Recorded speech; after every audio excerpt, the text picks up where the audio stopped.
Welcome back to our Fire Nursing Tutorial YouTube channel. In this class, we are going to discuss with another new topic, that is fertilization and implantation. How fertilization takes place and then implantation. In this, first we'll see the spermatogenesis, oogenesis. In this, first we'll see the spermatogenesis. Here, sperm, it's a cell of male reproductive system. It's a one cell of a male reproductive system. Next we'll see the spermatogenesis. What is spermatogenesis? Here, sperm is produced in the male testes through a process. That process itself is called as spermatogenesis. And then time taken for spermatogenesis is 70 to 75 days. Spermatogenesis starts at puberty.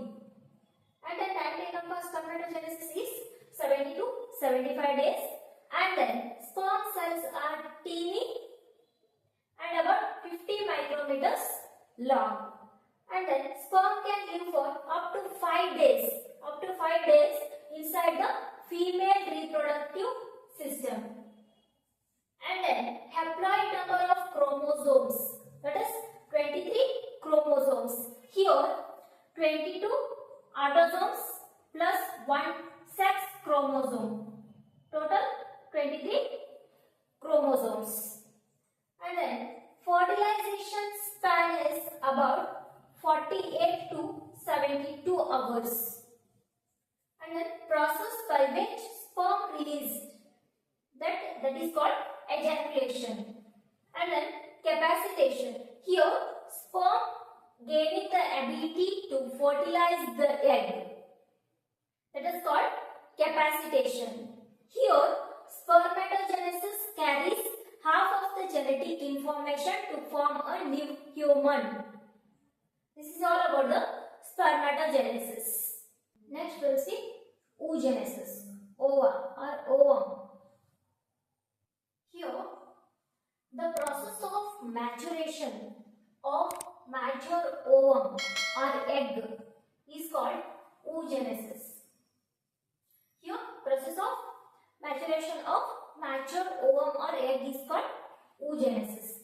And then, here, ova is released from secondary oocyte from the primary oocyte. That is called ovulation. And then, ova also known as female gamete.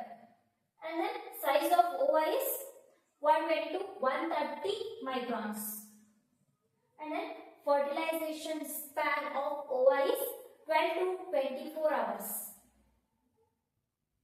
And this is the structure of oogenesis. Egg, mature egg. This is the structure of mature egg. Here nucleus, surrounded the nucleus, that is cytoplasma. After that, perivitelline membranes will come, that is perivitelline space, and then zona pellucida. After that, cells of corona radiata. This is about the structure of mature egg or ovum. This is all about the oogenesis. Next, we'll see the process of fertilization. Here, what happens? 300 to 500 sperms attach to corona radiata. And then here hyaluronidase released. It's an enzyme.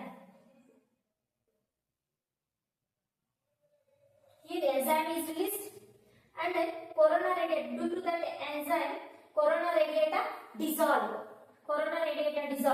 After that, it enters into the zona pellucida. After corona radiata, it enters to the zona pellucida. And then what happens after zona pellucida? Here protein ZP3 receptor. Here sperm is going to bind protein receptor. It bind to protein receptors and get entry. Sperm plus it takes entry to meet female pronucleus. After that, fertilization. It is called fertilization. After it is sperm and egg. It is fertilization. Here single cell is produced, that is zygote. Single cell is formed, that is zygote.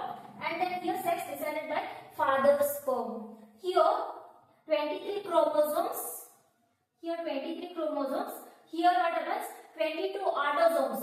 22 autosomes plus 1 sex chromosome. Total 23 chromosome. If this sex and if that sex chromosome, that is XX means it is female baby. And then if it is a Y means male. That is single cell zygote is formed after fertilization. Here, fusion of male and female gamete is known as fertilization. Usually, that fertilization takes place in fallopian tubes. Fallopian tube, that is in the part ampulla. And then, if that zygote implants outside the uterus, then it is called as ectopic pregnancy. Now, we will see this. After fertilization in ampulla, that is single cell zygote is formed. Single cell zygote is formed, and then after that it is going to divide to 4 cell zygote after 30 hours. Here, after 30 hours, single cell zygote is converted to 4 cell zygote. After that 8 cell zygote, and then after that 16 cell zygote, and it is called morula.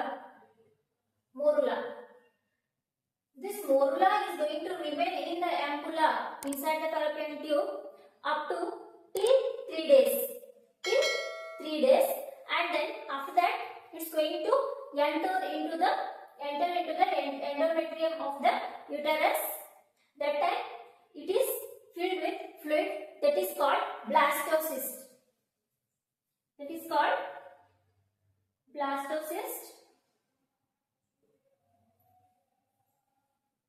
Here, on the 4th day, it is going to enter into the uterus endometrium. It is filled with the fluid that is called blastocyst. And then on the 5th day after fertilization, zona pellucida lost. Next we will see about the implantation. After fertilization, we will see about the implantation.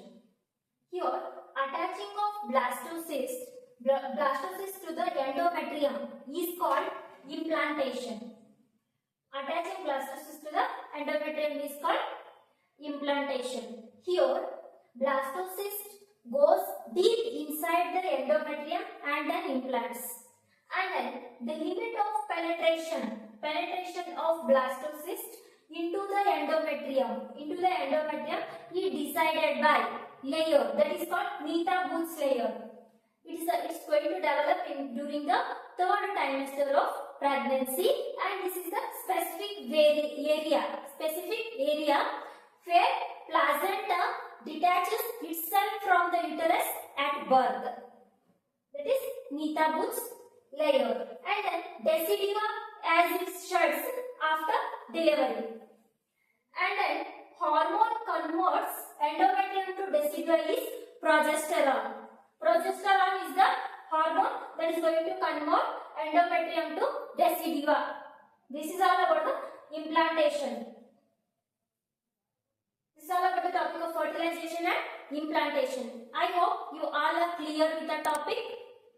If you like, please share, subscribe to my YouTube channel. Thank you for watching.